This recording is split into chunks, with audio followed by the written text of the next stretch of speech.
এই পৃথিবীতে এমন একজন মানুষ এসেছিলেন যিনি শুধু মুসলমানদের জন্য নন, সমগ্র মানব জাতির জন্য ছিলেন রহমত।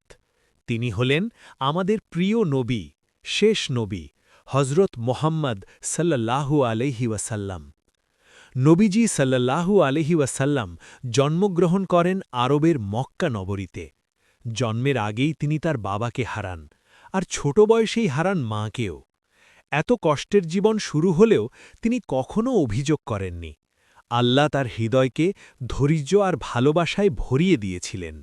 শৈশব থেকেই নবীজি সাল্লাল্লাহু আলাইহি ওয়াসাল্লাম ছিলেন সত্যবাদী ও বিশ্বাসযোগ্য।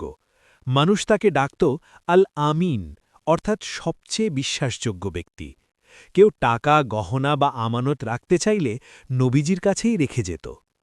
৪০ বছর বয়সে হীরা গুহায় ধ্যানরত অবস্থায় আল্লাহর পক্ষ থেকে প্রথম ওহী নাজিল হয়, ইকর, পড়ো, তোমার প্রভুর নামে। এভাবেই শুরু হয় ইসলামের দাওয়াত। নবীজি সাল্লাল্লাহু আলাইহি ওয়াসাল্লাম মানুষকে ডাকলেন এক আল্লাহর পথে, কিন্তু বিনিময়ে পেলেন অপমান, নির্যাতন, পাথর নিক্ষেপ। তায়েফে তাকে রক্তাক্ত করা হয়েছিল, তবুও তিনি বদদোয়া করেননি, বরং বলেছিলেন, হে আল্লাহ, এদের হেদায়েত দিন, এরা জানে না। তিনি ছিলেন সবচেয়ে দয়ালু মানুষ।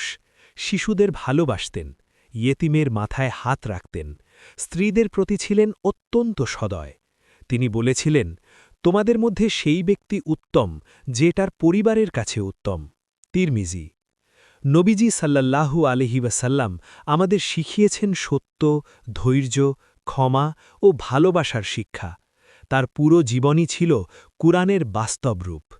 আজ যদি আমরা তার সুন্নাহ অনুসরণ করি, তাহলে আমাদের জীবন, পরিবার ও সমাজ সবকিছু সুন্দর হয়ে উঠবে।